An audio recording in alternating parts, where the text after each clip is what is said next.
Yo tout le monde, c'est Silver et aujourd'hui on se retrouve pour une nouvelle vidéo commentée sur Call of Duty 5 dans un mode de jeu, ma foi, que vous allez sûrement pas connaître, mais bon, ça on y reviendra un petit peu plus tard. Donc là je suis arrivé dans la partie en cours de route, mais vraiment au tout début, donc voilà, hein, c'est pas que j'ai des classes cheatées ou que je fais des trucs pas nets au moment de choisir mes classes, mais voilà, en fait j'ai pas pu vous le montrer tout simplement que je suis arrivé dans la partie en retard. Voilà, donc aujourd'hui, vidéo très spéciale puisque je la propose à Code QG. Code QG, je pense que vous connaissez, hein, parce que ou alors sinon faudrait peut-être se réveiller les gars. Donc c'est une... Bon non mais pourquoi je le dis, non, enfin voilà, vous connaissez tous Code QG, je pense, hein, avec une chaîne de 170 000 abonnés, je pense qu'on ne peut pas passer à côté dans le monde de YouTube. Donc, je leur propose cette vidéo pour 3 raisons. Tout simplement, c'est du code 5, et du code 5, il n'y en a pas beaucoup. Ensuite, c'est du sniper, il n'y en a pas beaucoup non plus. Donc, du sniper sur code 5, ça fait 2 fois plus d'exclusivité. Et en plus, c'est sur un mode de jeu que vous n'avez pratiquement tous jamais vu, ou jamais joué. C'est possible que vous l'ayez vu, mais en tout cas, j'en ai pas vu beaucoup sur YouTube. Mais la plupart du temps, je pense que vous n'y avez jamais joué. Donc voilà, donc ça nous fait une petite triple exclusivité qui va être très sympa, je pense. J'espère que vous allez bien apprécier cette vidéo. Donc déjà je remercie Code QG s'il m'upload, hein. Après ne vous attendez pas à du score de PGM, de FaZe Clan ou autre truc dans le genre. Je suis bon au sniper, mais sur Code 5 le sniper faut quand même avouer qu'il est très compliqué. Et sortir un 51 au sniper sur Code 5, faut pas croire les gars, c'est que dans les rêves qu'on voit ça. Ou alors faut vraiment être une bête, ce que je ne suis pas trop non plus, hein. J'arrive quand même à me démerder, je vais pas vous spoiler non plus le score, mais je finis sur un score qu'on va dire potable pour du sniper sur code 5. Donc j'espère que vous serez pas trop dur au niveau du score. Et on va tout de suite passer à la présentation du mode de jeu, parce que c'est le plus important de la vidéo. Donc on est en mode guerre. Donc là vous allez me dire, et il est marrant lui, on est sur Call of Duty, un jeu de guerre, il nous dit que le mode de jeu s'appelle guerre, ils se sont pas cherchés ils sont pas allés chercher loin les mecs qui ont créé le jeu. J'avoue, honnêtement le nom du mode de jeu n'est pas très recherché. Mais le mode de jeu est génial. Donc c'est vrai qu'en même temps c'est pas de la guerre très réaliste, hein. En gros si la guerre ça serait comme ça dans la vraie vie, je pense que les mecs ils feraient pas la guerre, ils préféreraient rester chez eux, parce que c'est un mode de jeu qui est pour moi le plus compliqué de Call of Duty. Mais c'est comme le vélo, une fois qu'on a appris, après on n'oublie pas. C'est franchement pour les puristes de Code 5, vous n'avez pas pu passer à côté de ce mode de jeu tellement c'est un super mode de jeu. Donc voilà, on va tout de suite passer et rentrer dans le vif du sujet. Donc le mode de jeu de guerre pourrait s'apparenter à un mode domination, en beaucoup plus compliqué. En gros, il y a 5 drapeaux, donc voilà, hein, jusque là rien de bien compliqué. Il y a 2 drapeaux qui vous appartiennent, 2 drapeaux qui appartiennent aux ennemis et un drapeau qui est neutre.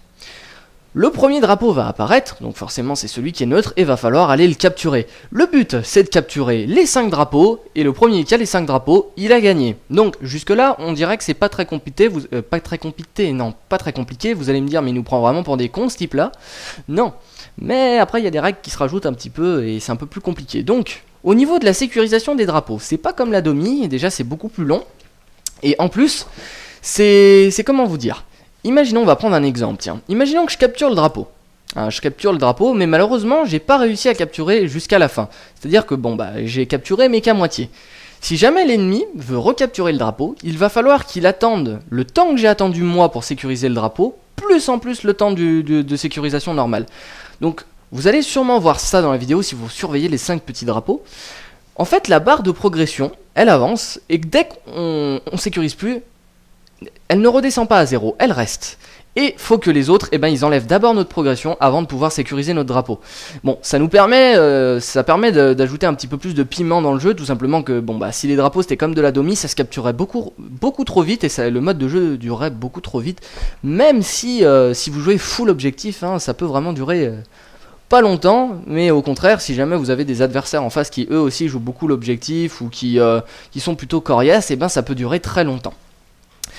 Ensuite, si jamais au bout des 10 minutes de jeu, vous n'avez pas réussi à vous départager, c'est-à-dire que si jamais il n'y a pas une des 2 équipes qui a capturé les 5 drapeaux, il y a une bataille finale. En gros, il y a un drapeau, puis comme par hasard, c'est le plus sadique, hein, c'est le drapeau qui est bien au milieu d'un truc où tout le monde veut aller, comme ça les grenades, ça y va.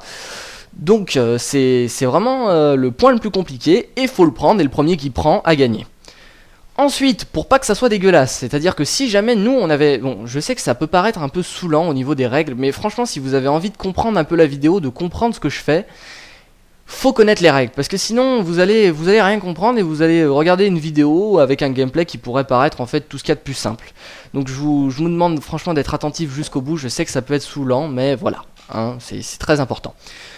Donc si jamais, disons que nous on avait capturé 4 drapeaux et que eux ils en avaient qu'un, il y a quand même une bataille finale, mais pour pas que ça soit dégueulasse non plus, les ennemis vont avoir une pénalité, en gros un petit temps de réapparition de 3 secondes.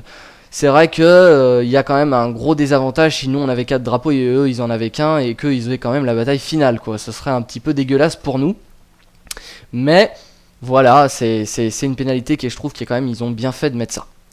Donc après, dernière chose, puisque oui il y a une dernière règle, oh mon dieu, le Blitzkrieg. Donc je ne suis pas allemand, je ne sais pas faire l'accent allemand. Et en gros, je me suis quand même renseigné, ça signifie guerre rapide et ça représente très bien le bonus, tout simplement que c'est en fait, au bout d'un moment, si jamais vous avez mis trop de temps à capturer le drapeau, vous allez avoir un Blitzkrieg, donc comme il apparaît maintenant à l'écran, la capture du drapeau est 3 fois plus rapide. Donc ça commence à 2 et ça augmente votre rapidité à capturer le drapeau. C'est-à-dire que ça peut aller jusqu'à maximum 4 fois plus rapide. Et ça vous permet tout simplement de capturer plus vite, hein. Comme ça on passe pas 3 heures sur le même drapeau et ça accélère un petit peu. Donc voilà, c'est tout pour les règles. Vous allez vous dire, mais il va pas jouer beaucoup l'objectif. Tout simplement que moi, je connais Code 5 par cœur. Excusez-moi, j'ai eu un coup de hockey. Je connais Code 5 par cœur. Et je connais l'emplacement de tous les drapeaux un peu par cœur. Et c'est vrai que sur cette map, même si c'est une map qui est très étendue, les drapeaux sont situés dans des endroits relativement, c'est pas mal ça, non, relativement étriqués. Et moi au sniper, on va dire que c'était pas mon terrain favori et que j'aurais été plus utile pour mes coéquipiers de tuer les gens qui tentent d'arriver de loin au drapeau, plutôt que de foncer dans le tas et de me faire buter comme un con sans n'avoir rien réussi à faire. Donc voilà, c'est pour ça que j'ai pas joué l'objectif. Je pense que j'étais quand même un petit peu plus utile pour mes coéquipiers comme ça. Après, je vais quand même entamer ma présentation, car si cette vidéo passe sur Code QG, il faut quand même un petit peu que je me présente. Je sais que ça énerve certaines personnes, mais bon, moi je vais me présenter vraiment très rapidement. Donc moi c'est Silver, j'ai 16 ans, ma spécialité c'est le live.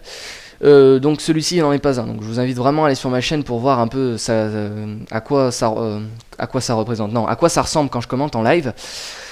Donc n'hésitez pas à aller faire un tour sur ma chaîne. Je fais pas que du Call of, j'ai tous les Call of, mais je fais également du FIFA Street et du Super Mario Galaxy. Donc j'ai lancé un walkthrough dessus, donc si ça vous intéresse, n'hésitez pas à aller voir et à vous abonner uniquement si mon travail vous plaît. Je ne fais pas de sub pour sub, et essayez d'être un maximum actif sur ma chaîne. Moi c'est pas le nombre qui m'importe, mais vraiment l'activité.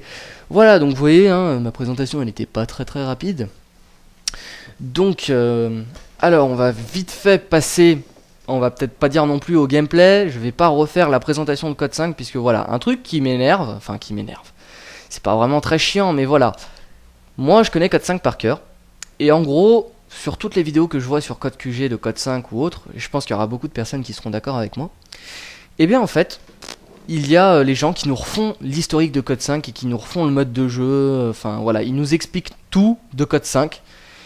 Alors, la première, la deuxième, allez, la troisième fois ça va. Mais après, pas forcément même pour des personnes comme moi qui connaissent le jeu par cœur, mais même pour vous, je pense qu'au bout d'un moment, vous refaire à chaque fois la présentation de Code 5, vous allez connaître la présentation par cœur et ça va vous gaver. Donc moi, je vais pas refaire la présentation de Code 5. Je vais juste vous parler des 2 petits bémols de Code 5 au cas où il y a des personnes qui veulent l'acheter. Tout est bien dans ce jeu, sauf les 2 trucs que je vais vous énoncer. Donc, bon, je pense que c'est très connu au niveau des connexions, tout d'abord. Puisque c'est des connexions à la code 4, si notre hôte, il est d'humeur rageuse, et ben s'il rage, et ben ça rage quitte tout le monde. Donc ça, c'est un point faible, hein, c'est vraiment le gros point faible, j'ai envie de dire. C'est les connexions qui tiennent pas forcément. Après, en MME et tout, là où il y a le plus de monde, ça tient, mais dès que vous allez tenter un mode de jeu comme la Domi ou comme la guerre, un mode de jeu où il n'y a pas beaucoup de monde, les connexions vont plus trop tenir, hein. Faut pas se le cacher. Et deuxième chose, c'est les maps. Les maps qui sont, en fait, il y a beaucoup de packs de maps, et si vous n'avez pas la map, ça va vous kicker. Donc quand vous êtes tout seul, encore, c'est pas trop gênant. Mais quand vous avez fait un groupe, que vous avez la map, et que votre pote ne l'a pas, ça va kicker votre pote. Donc c'est sûr que les parties en équipe sur Code 5, c'est vachement enthousiaste, hein, mais faut que vous ayez ou tous les maps, ou que vous les ayez pas tous. Comme ça, au moins, c'est parfait. Mais voilà, c'est les 2 gros points faibles de Code 5. Donc voilà, on arrive tout doucement à la fin du gameplay. Là on est durant la bataille finale qu'on va perdre. Ouais, je suis désolé de vous proposer un gameplay où on perd, mais malheureusement les mecs étaient tous dans les tanks en face. Ils jouaient beaucoup à la MP40 ou à des mitraillettes.